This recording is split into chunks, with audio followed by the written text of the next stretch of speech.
Kagulat World, habang hawak ni Aryna Sabalenka ang pagiging world number 1, isang 21-year-old Filipina superstar naman ang tila ng aagaw sa spotlight at walang iba kundi si Alexandra Ayala. Mga kababayan, hindi na simpleng rising star si Alex. Hindi na rin siya basta player na sinusundan lamang ng mga Pilipino.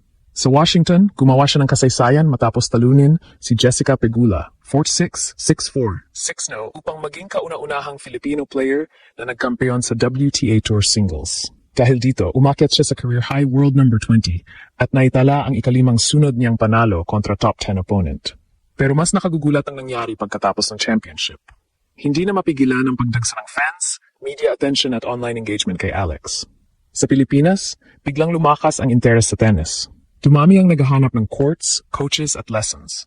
Isang patunay na hindi lamang nananalo si Alex, kundi nagbabago siya ng sporting culture ng isang buong bansa. Samantalang maraming established stars ang umaasa sa matagal ng pangalan at milyon-milyong followers.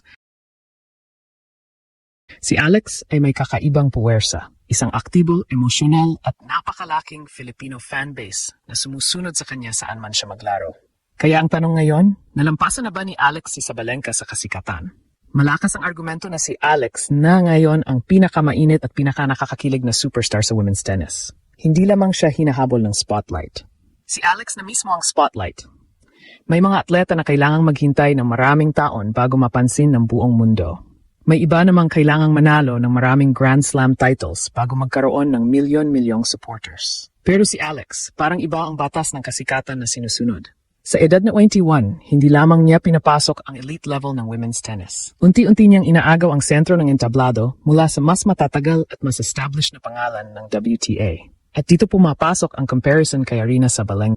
Walang duda na si Sabalenka ang world number 1 at isa sa pinakamahusay na player sa buong mundo. Ngunit ang pagiging number 1 sa rankings ay hindi automatikong nangangahulugang ikaw rin ang pinakakapanapanabik panoorin, pinakaminamahal ng crowd, o may pinakamalakas na kasalukuyang momentum. Sa mga bagay na iyon, may isang Filipina na mabilis na umaagaw sa corona, si Alexandra Ayala. Sa Washington Open, hindi lamang ordinaryong championship ang napanalunan ni Alex. Tinalo niya si top seed Jessica Pegula sa isang dramatic comeback, 4-6, 6-4, 6-0. Pagkatapos mawala ang opening set, hindi siya bumigay. Sa halip, lalo siyang naging agresibo, lalo siyang naging matapang, at tuluyan niyang nilamon ang deciding set sa pamamagitan ng isang nakakagulat na bagel. Yan ang klase ng performance na lumilihan ng superstar. Hindi takot sa malaking pangalan, hindi natitinag sa pressure, at lalong hindi sumusuko kapag nakatalikod sa pader. Mas kahanga-hanga pa, hindi basta isang sikat na player ang tinalo ni Alex sa kanyang Washington campaign. Dumaan siya sa serye ng mga kilalang kalaban at nakapagtala ng ikalimang sunod na panalo laban sa isang top 10 player.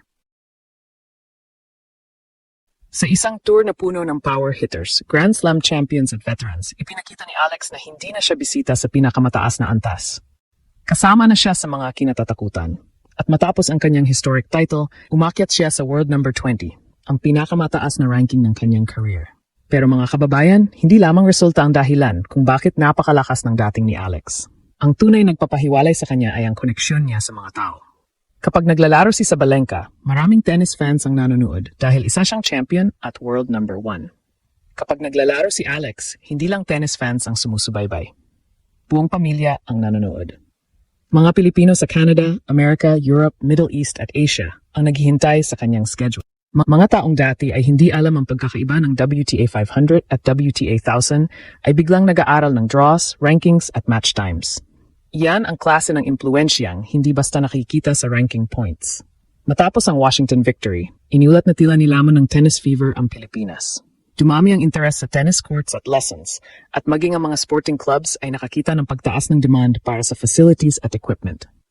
Sa isang bansa kung saan basketball, boxing at billiards ang matagal nang nangingibabaw, nagawa ni Alex na iparamdam na maaari ring maging pambansang sport conversation ang tennis. Hindi ba napakalaking bagay niyan? Hindi lamang niya pinapasikat ang kanyang sarili. Pinapasikat niya ang isang buong sport. At kapag ang isang atleta ay may kakayahang baguhin ang interes ng isang bansang may mahigit 100 milyong mamamayan, hindi na siya simpleng celebrity. Isa na siyang cultural phenomenon. May malakas ding advantage si Alex na hindi kayang tumbasan ng karamihan sa WTA, ang Filipino diaspora. Kahit saan siya mapunta, may mga kababayang handang sumuporta, magdala ng bandila, sumigaw ng kanyang pangalan at gawing parang home court ang isang foreign tournament. Hindi kailangang sa Manila maglaro si Alex para makaramdam ng home court advantage. Sa Toronto, Washington, London, Miami o Madrid, maaring magkaroon siya ng dagat ng Philippine flags. At yan ang dahilan kung bakit napakahalaga ng kanyang drawing power. Maaring mas marami pa ang total followers ng ibang superstars. Pero ang supporters ni Alex ay hindi lamang silent numbers sa isang social media profile. Aktibo silang bumibili ng tickets, nanonood ng live streams, nagbabahagi ng highlights at ipinagtatanggol ang kanilang pambato online. Ayon sa isang third-party tracker bago pa ang pinakahuling surge, nasa mahigit 1.5 million na ang Instagram following ni Alex, kasama ang napakataas na estimated engagement rate. Ibig sabihin, hindi lamang malaki ang audience, nakikipag-ugnayan ang audience. At sa digital era, minsan ay mas mahalaga ang engaged fanbase kaysa sa malaking follower total na matagal nang naipon. Ito ang dahilan kung bakit posibleng mas mainit ngayon si Alex kaysa kay Sabalenka. Si Sabalenka ay established superstar. Pero si Alex ang bagong sensation na gustong makita ng lahat. Siya ang bagong kwento, siya ang bagong mukha, at siya ang atleta na pakiramdam ng fans ay sabay nilang nakikitang umaakyat patungo sa tuktok. Nalampasan na ba ni Alex si Sabalenka sa kasikatan? Mga kababayan, diretsuhin na natin. Kapag followers lamang ang pagbabasehan, mas marami pa rin ang nakalap ni Aryna Sabalenka sa kanyang mahabang panahon bilang elite player. Pero napakababaw kung follower count lamang ang gagamiting sukatan ng tunay na kasikatan. Ang popularity ng isang athlete ay maaari ring masukat sa crowd reaction, ticket demand, media attention, engagement, cultural influence at kakayahang magdala ng bagong audience sa sport. At sa mga aspetong yan, may matinding kaso si Alex. Sa katunayan, ang pagiging popular ni Alex ay hindi lamang nakasandal sa kanyang ganda, personality o pagiging kauna-unahang Filipina star sa ganitong level.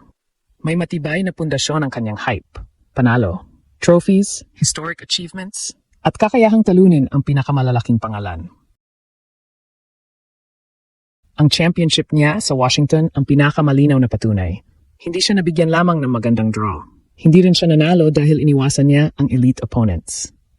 Tinalo niya mismo ang top seed at home favorite na si Jessica Pegula at ginawa niya ito matapos maiwan ng isang set. Sa deciding set, hindi na nakaporma ang American star habang patuloy na lumalakas si Alex hanggang sa kumpletuhin ang 6-0 domination.